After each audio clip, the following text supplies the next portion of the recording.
Olá, eu sou o pastor Lindenberg e estou aqui para dar continuidade, finalizar a parte 2 da mensagem anterior já mencionada aqui, baseada no livro de Mateus, capítulo 7, onde eu destaco o seguinte verso: pelos seus frutos os conhecereis.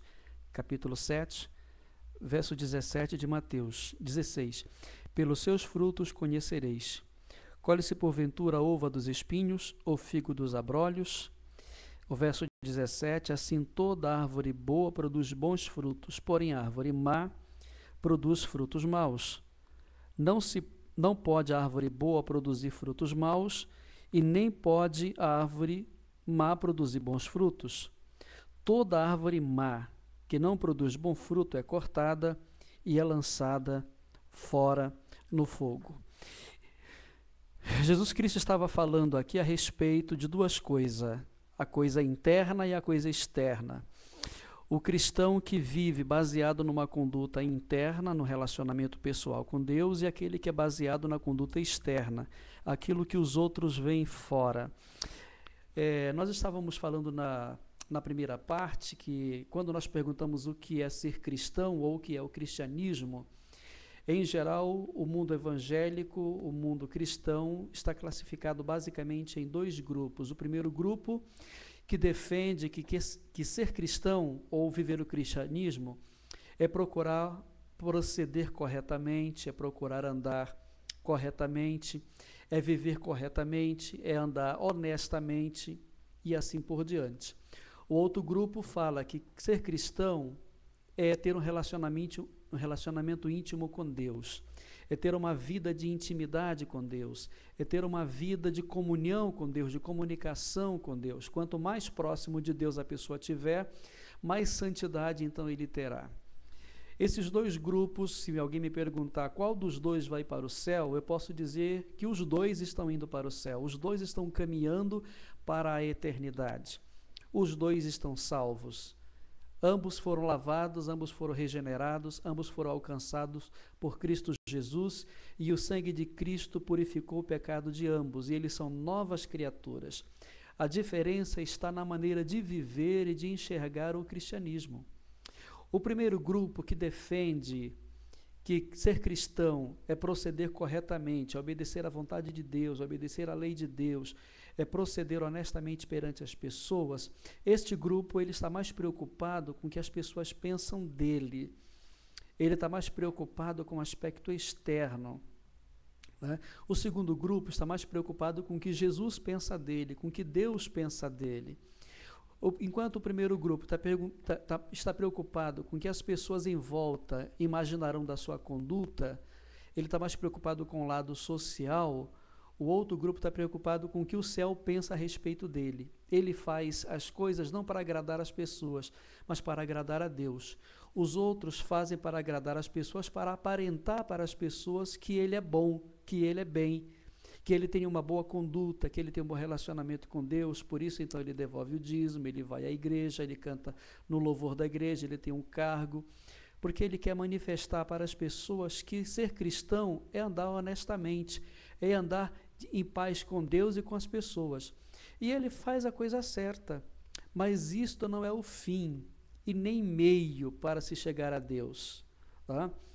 Esses dois cristãos eu comparo como se eles estivessem vivendo em situações diferentes. O primeiro, aquele grupo de cristãos que defende que ser cristão é ter um relacionamento pessoal com Deus, é como se eles vivessem numa montanha, igual aquela experiência que Moisés teve quando ele subiu ao Monte Sinai, e lá em cima ele viveu aquela experiência maravilhosa com Deus, aquele momento sublime, aquele momento etéreo junto da eternidade, porque o Deus do universo estava ali presente. E quando ele desceu, ele transpirava essa santidade, a tal ponto de, quando as pessoas olharem para Moisés, falarem: por favor, Moisés, não fala conosco, porque o teu semblante espelha algo diferente, você brilha como o sol e a gente não tem capacidade de olhar para você.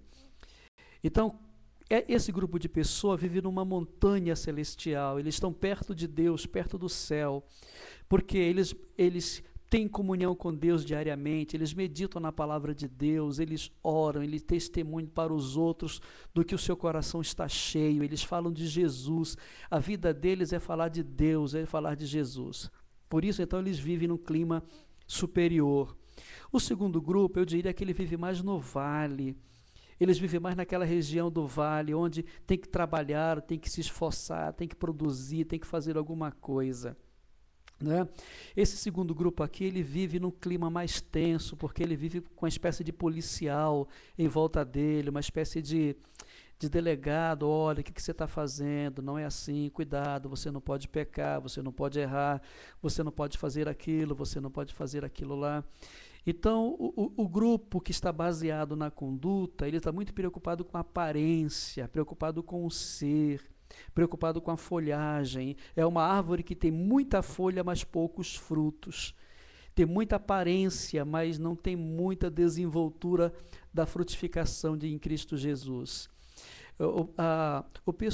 O grupo de cristãos que pensam que cristianismo é relacionamento com Deus, esse tem o fruto gerado por Deus na vida dele. Cristo entrou na vida dele, implantou o cristianismo dentro dele, ele é uma nova criatura e paulatinamente, lentamente, este Filho de Deus, ele vai se relacionando tanto com Deus que os frutos que ele vai apresentando ao longo da vida serão frutos naturais.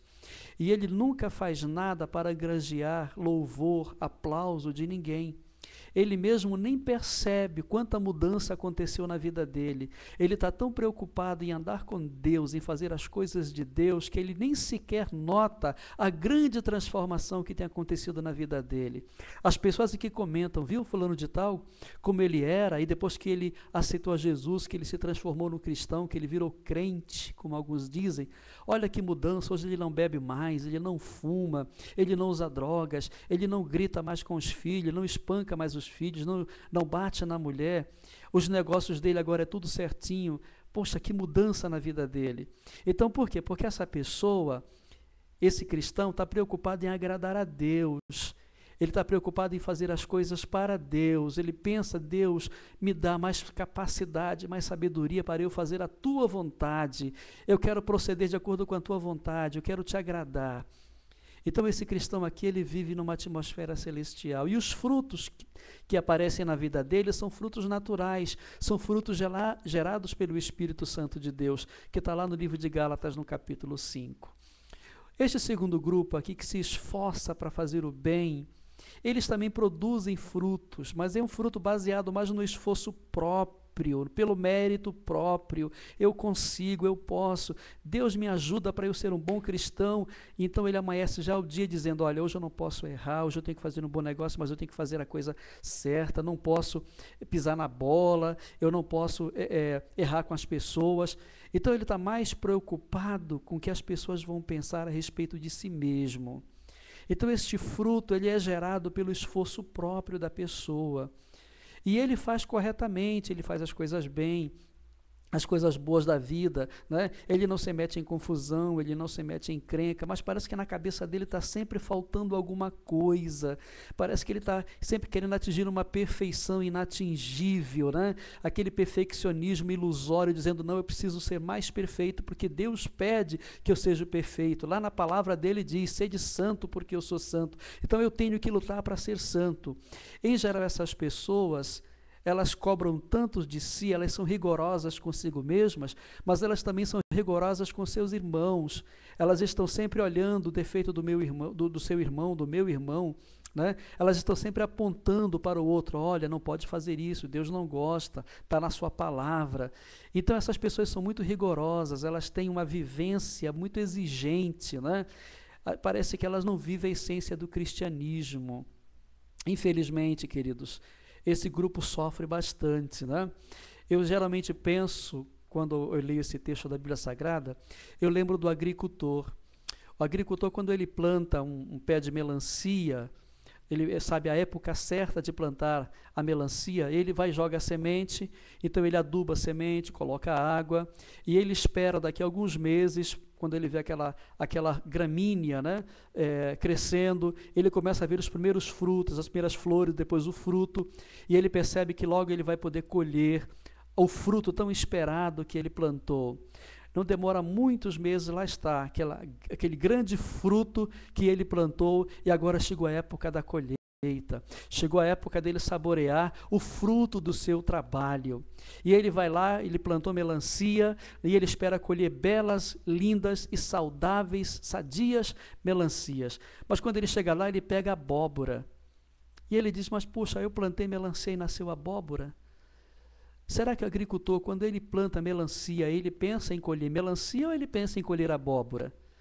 Ora, é óbvio, quando ele plantou melancia, ele esperava colher melancia. Quando Jesus implanta no cristianismo, dentro de nós, o seu cristianismo, o fruto do cristianismo, de uma nova criatura, é porque ele espera colher dentro de nós frutos autênticos de cristianismo, ou fruto autêntico de cristão. Se ele plantou cristianismo, ele espera colher frutos de cristão. Então, ele mesmo diz, meu pai é o lavrador, né? E ele, então, ele vem lavrando, né? Ele vem regando, ele vem cuidando, e ele espera de nós que nós produzamos frutos de acordo com a vontade de Deus, para a glória de Deus, para a honra de Deus. Então, eu não tenho que me esforçar para parecer o que eu não sou. Eu não tenho que trabalhar, lutar, me esforçar para parecer bem. A minha briga não é essa. A minha briga é para permanecer ao lado de Jesus. A minha luta é eu tenho que orar mais hoje. Eu só orei 2 minutos hoje ao longo do dia inteiro. Eu não li a palavra de Deus, aliás, eu li 2 textozinhos, 2 versos pequenos. Hoje o dia foi tão cansativo, foi tão exaustivo, e eu preciso ler mais a palavra de Deus. Eu preciso falar mais de Jesus para as pessoas, de como ele me mudou, o que ele tem feito na minha vida. Então, pelo menos 3 coisas básicas me incomodam na medida que eu estou perto de Jesus. É a oração, a leitura da sua palavra e o meu testemunho, dizendo para Jesus, para as pessoas, o que Jesus tem feito na minha vida. Então, automaticamente, eu vou produzir frutos, você vai produzir frutos para a glória de Deus, sem esforço algum. O fruto, ele é natural. Jesus, quando plantou o cristianismo na pessoa, ele espera que naturalmente, na época certa, o fruto aconteça. A pessoa que está preocupada com a conduta, ela está mais vivendo um perfeccionismo que gera uma certa angústia. John Bunyan, quando escreveu o livro Peregrino, ele escreveu mais ou menos isso. Tem muito cristão que parece que está carregando uma montanha nas costas, né, dizendo, olha, eu preciso ser perfeito, Deus quer que eu seja perfeito, mas eu erro tanto, eu caio tanto, eu faço tantas coisas erradas, e parece aquele fardo carregado, sempre carregando nas costas, torna o cristianismo carrancudo, um cristianismo pesado. E Cristo não veio para nos tornar, né, cristãos infelizes, pelo contrário, Ele quer que nós vivamos a beleza do cristianismo radiante, um cristianismo feliz.